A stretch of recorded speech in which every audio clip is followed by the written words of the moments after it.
مگر ہمیں ہمت سے کام لے کر ان کا مقابلہ کرنا چاہیے۔ سقراط: میرے دوست یوتھیفرو، ان کی ہستی کوئی خاص اہمیت نہیں رکھتی، اس لیے کہ یوں چاہے کوئی شخص حکیم سمجھا جائے، لیکن ایتھنز والے اس وقت تک اس کی پرواہ نہیں کرتے جب تک وہ اپنی حکمت کسی اور کو نہ سکھانے لگے، اور جب یہ نوبت آ جائے تو خدا جانے کیوں، شاید بقول تمہارے حسد کی وجہ سے، یہ خفا ہو جاتے ہیں۔ یوسفرو: میں غالباً کبھی اس طرح خفا ہونے کا موقع نہیں دوں گا۔ سقراط: تم تو غالباً اس کا موقع نہیں دو گے، اس لیے کہ اپنے طرز عمل میں نہایت محتاط ہو اور بہت کم اپنی حکمت دوسروں کو سکھاتے ہو، مگر میری تو یہ نیک عادت ہے کہ ہر ایک سے کھل کر باتیں کرتا ہوں، بلکہ اپنی گرہ سے کچھ خرچ کرنے کو تیار ہوں کہ کوئی سننے والا مل جائے، اور مجھ کو یہ ڈر ہے کہ ایتھنز والے مجھے بہت باتونی سمجھتے ہوں گے۔ بہرحال جیسے میں نے ابھی کہا، اگر وہ صرف مجھ پر ہنسیں جس طرح بقول تمہارے تم پر ہنستے ہیں تو عدالت میں ہنسی خوشی وقت کٹ جائے، لیکن شاید وہ سچ مچ خفا ہوں۔ ایسی صورت میں کیا انجام ہوگا، یہ تو تم جیسے کاہن ہی بتا سکتے ہیں۔ یوتھیفرو: غالباً اس معاملے میں کچھ بھی نہیں ہوگا سقراط، تم مقدمہ جیت جاؤ گے، اور میرا خیال ہے کہ میں بھی اپنے مقدمے میں کامیاب ہو جاؤں گا۔ سقراط: اور تمہارا مقدمہ کیا ہے؟ تم کسی کا پیچھا کر رہے ہو یا اپنے بچانے کی فکر ہے؟ یوتھیفرو: میں پیچھا کر رہا ہوں۔ سقراط: کس کا؟ یوتھیفرو: میں بتاؤں گا تو مجھے پاگل سمجھو گے۔ کیوں؟ کیا مفرور کے پر ہیں؟ یوتھیفرو: نہیں تو، اس عمر میں وہ کچھ ایسا سریر سیر بھی نہیں۔ آخر وہ ہے کون؟ یوتھیفرو: میرے والد صاحب۔ سقراط: تمہارے والد؟ کیا کہہ رہے ہو بھلے آدمی؟ یوتھیفرو: جی ہاں۔ سقراط: اور ان پر الزام کیا ہے؟ قتل کا سقراط۔ سقراط: قسم ہے دیوتاؤں کی یوتھیفرو، بیچارے عام لوگ کیا جانیں کہ حق اور انصاف کیا چیز ہے، جب تک کوئی غیر معمولی آدمی نہ ہو جو حکمت میں بہت کچھ ترقی کر چکا ہو، انہیں کبھی یہ بات نہیں سوجے گی کہ ایسا مقدمہ چلائیں۔ یوتھیفرو: بے شک سقراط۔ شاید وہ شخص جسے تمہارے باپ نے قتل کیا تھا تمہارا رشتہ دار ہوگا؟ یقیناً یہی بات ہوگی، اس لیے کہ اگر کوئی اجنبی ہوتا تو تمہیں مقدمہ چلانے کا خیال بھی نہ آتا۔ یوتھیفرو: مجھے حیرت ہے سقراط کہ تم رشتہ دار اور غیر رشتہ دار میں فرق کرتے ہو، اس لیے کہ دونوں صورتیں میں یکساں آلودگی ہے اگر ہم جان بوجھ کر قاتل کی صحبت میں رہیں، جبکہ ہمارا فرض یہ ہے کہ اس پر مقدمہ چلا کر اپنے آپ کو اور اس کو اس آلودگی سے پاک کریں۔ اصل سوال یہ ہے کہ مقتول کا قتل جائز ہے یا نہیں۔ اگر جائز ہے تو انسان کا فرض ہے کہ اس معاملے میں دخل نہ دے، لیکن اگر ناجائز ہے تو خواہ قاتل اس کے ساتھ اٹھتا بیٹھتا کھاتا پیتا ہو، اس پر ضرور مقدمہ چلائے۔ اب سنو، یہ شخص جو مر گیا ایک غریب متوسل تھا اور ہمارے ناکسس کے فارم میں مزدوری کرتا تھا۔ ایک دن نشے کی جھانج میں ہمارے خدمتگار سے لڑ بیٹھا اور ہمارے ملازم کو قتل کر دیا۔ میرے والد نے اس کے ہاتھ پیر بندھوا کر ایک خندق میں پھینک دیا اور کسی کو ایتھنز بھیج کر ایک کاہن سے پوچھوایا کہ اس کے ساتھ کیا کیا جائے۔ اس اثنا میں انہوں نے اس کی طرف کوئی توجہ نہیں دی اور اس کی کوئی خبر نہیں لی، کیونکہ وہ سمجھتے تھے یہ قاتل ہے، اگر مر بھی گیا تو کیا حرج ہے، آخر یہی ہوا، اس لیے کہ وہ سردی، بھوک اور بیڑیوں کی تکلیف سے مر گیا قبل اس کے کہ قاصد کاہن کے پاس سے واپس آ جائے۔ اب میرے والد اور سارا خاندان مجھ سے خفا ہیں کہ میں ایک قاتل کی حمایت میں اپنے والد پر مقدمہ چلا رہا ہوں۔ وہ کہتے ہیں کہ اول تو انہوں نے اسے مارا نہیں، اور مارا بھی ہو تو وہ محض ایک قاتل تھا، تمہیں اس کی پرواہ نہیں کرنی چاہیے، اس لیے کہ جو بیٹا اپنے باپ پر مقدمہ چلائے وہ بے دین ہے۔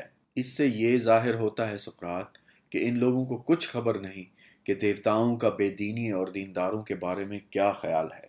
سقراط: غضب خدا کا یوتھیفرو، کیا تم مذہب کی حقیقت کا اور بے دینی اور دینداری کی باتوں کا اس قدر صحیح علم رکھتے ہو کہ فرض کیا واقعات وہی ہیں جو تم نے بیان کیے، تمہیں یہ خوف نہیں کہ کہیں اپنے والد پر مقدمہ چلا کر تم گناہ کے مرتکب نہ ہو رہے ہو؟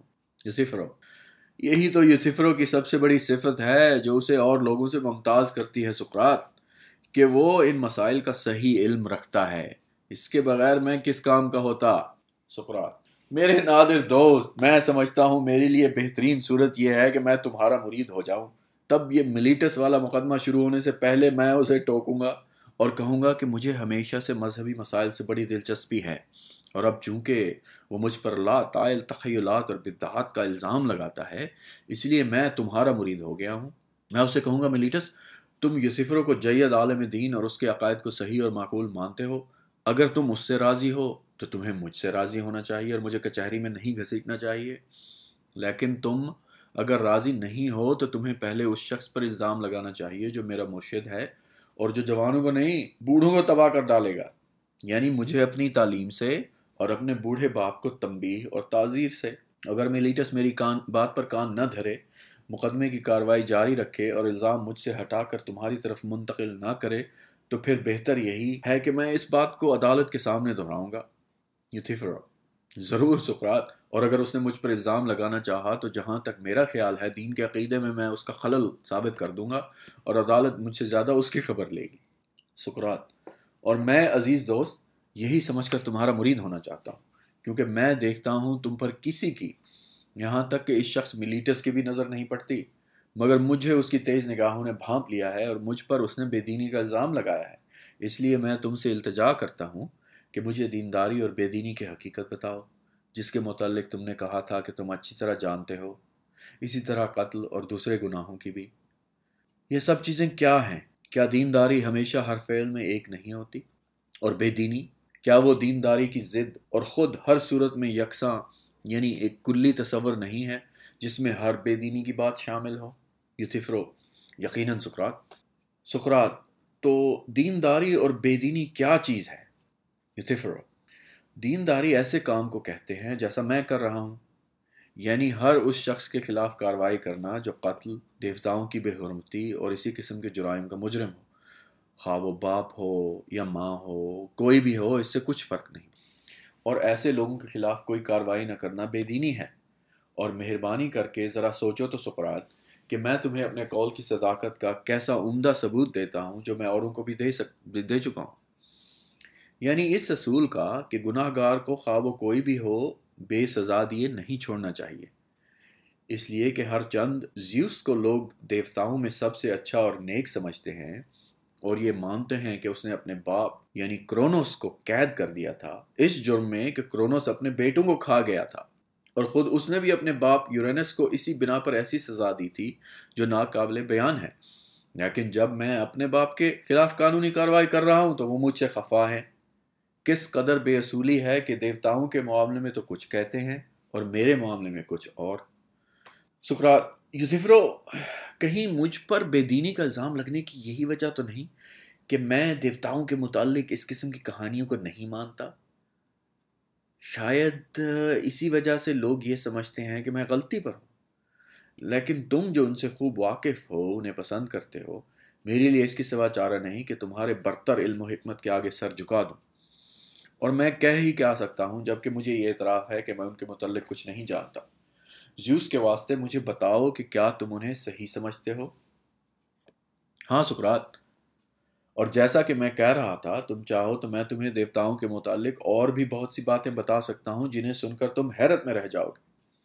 سقراط: اس میں کیا شک ہے، اور کسی وقت جب مجھے فرصت ہوگی ضرور سنوں گا، مگر اس وقت تو میں اپنے اس سوال کا کہ دینداری کیا چیز ہے ٹھیک ٹھیک جواب چاہتا ہوں، اور وہ میرے دوست تم نے اب تک نہیں دیا۔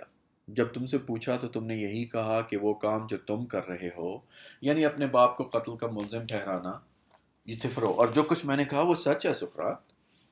سقراط: بے شک یوتھیفرو، مگر یہ تو تم تسلیم کرو گے کہ اس کے علاوہ اور بھی بہت سے دینداری کے کام ہیں۔ یوتھیفرو: ہاں، اور بھی ہیں۔ یاد رکھو میری فرمائش تم سے یہ نہیں کہ دینداری کی 2-3 مثالیں دو، بلکہ اس عام تصور کو سمجھاؤ جس کی وجہ سے ہر دینداری کے عمل میں دینداری پائی جاتی ہے۔ یوتھیفرو: یاد ہے۔ سقراط: مجھے یہ بتاؤ کہ اس تصور کی نوعیت کیا ہے، تب میرے پاس ایک معیار ہوگا جسے میں سامنے رکھوں گا اور جس پر میں ہر عمل کو جانچوں گا، خواہ تمہارا ہو خواہ کسی اور کا۔ اس وقت میں یہ کہہ سکوں گا کہ فلاں فعل دینداری کا ہے اور فلاں بے دینی کا۔ یوتھیفرو: تم چاہتے ہو تو میں تمہیں بتاؤں گا۔ سقراط: میں تو بہت چاہتا ہوں۔ یوتھیفرو: اچھا، تو دینداری وہ ہے جو دیوتاؤں میں مقبول ہو اور بے دینی وہ ہے جو ان میں نامقبول ہو۔ سقراط: بہت خوب یوتھیفرو، اب تم نے مجھے ویسا جواب دیا ہے جیسا میں چاہتا تھا، مگر ابھی میں یہ نہیں بتا سکتا کہ جو تم کہہ رہے ہو، جو کچھ تم کہہ رہے ہو وہ صحیح ہے یا نہیں۔ وہ مجھے یقین ہے کہ تم اپنی قول کی صحت کو ثابت کرو گے۔ یوتھیفرو: ظاہر ہے۔ سقراط: اچھا، آؤ جو کچھ ہم کہہ رہے ہیں اس پر غور کریں۔ دینداری اس شخص یا چیز کی صفت ہے جو دیوتاؤں میں مقبول ہے، اور بے دینی اس شخص یا چیز کی جو ان میں نامقبول ہے، اور یہ دونوں بالکل ایک دوسرے کی ضد ہیں۔ تم نے یہی تو کہا تھا نا؟ یوتھیفرو: یہی کہا تھا۔ سقراط: اور ٹھیک کہا تھا؟ یوتھیفرو: ہاں سقراط، میرا تو یہی خیال ہے، یقیناً ٹھیک کہا تھا۔ سقراط: اس کے علاوہ یوتھیفرو، ہم اس کا بھی اعتراف کر چکے ہیں کہ دیوتاؤں میں باہم دشمنی اور منافرت اور مخالفت بھی ہوتی ہے۔ یوتھیفرو: ہاں یہ بھی کہہ چکے ہیں۔ سقراط: اور وہ کس قسم کا اختلاف ہے جس سے دشمنی اور غصہ پیدا ہوتا ہے؟ فرض کرو میرے اچھے دوست کہ مجھ میں اور تم میں کسی عدد کے بارے میں اختلاف ہے، کیا اس قسم کے اختلاف سے ہم میں دشمنی ہو جاتی ہے؟ کیا ہم فوراً علم حساب سے مدد نہیں لیتے، سوال کو حل کر کے اس اختلاف کا خاتمہ نہیں کر دیتے؟ یوتھیفرو: ہاں ٹھیک بات ہے۔ سقراط: اور فرض کرو ہمارا اختلاف عرض و طول کے بارے میں ہو، تو کیا ہم فوراً پیمائش اور جیومیٹری کے ذریعے اس مسئلے کو طے نہیں کر دیتے؟ یوتھیفرو: بالکل ٹھیک ہے۔ سقراط: اور ہلکے اور بھاری کی بحث کا فیصلہ ہم کانٹے کی مدد سے کر دیتے ہیں؟ یوتھیفرو: بے شک۔ سقراط: مگر وہ اختلافات کیا ہیں جن کا فیصلہ اس طرح نہیں ہو سکتا، اس لیے ہمیں غصہ آ جاتا ہے اور ہم ایک دوسرے کے دشمن ہو جاتے ہیں؟ غالباً اس سوال کا جواب اس وقت تمہارے ذہن میں نہیں آتا، لہٰذا میں بتاتا ہوں کہ یہ دعوتیں تب پیدا ہوتی ہیں جب بنا اختلاف انصاف اور بے انصافی، نیکی اور بدی، عزت اور ذلت ہو۔ کیا یہی وہ مسائل نہیں ہیں جن کے بارے میں انسانوں میں اختلاف ہوتا ہے؟ اور جب کبھی ہم آپس میں لڑتے ہیں تو کیا انہی چیزوں پر نہیں لڑتے؟ اس لیے کہ ہم اپنے اختلافات کا کوئی قابل اطمینان فیصلہ نہیں کر پاتے۔ یوتھیفرو: ہاں سقراط، جن اختلافات پر ہم لڑتے ہیں ان کی نوعیت وہی ہے جو تم نے بیان کی۔ سقراط: اور دیوتاؤں کے جھگڑے میں بھی میرے معزز یوتھیفرو، جب کبھی ہوتے ہیں تو اسی قسم کے ہوتے ہیں؟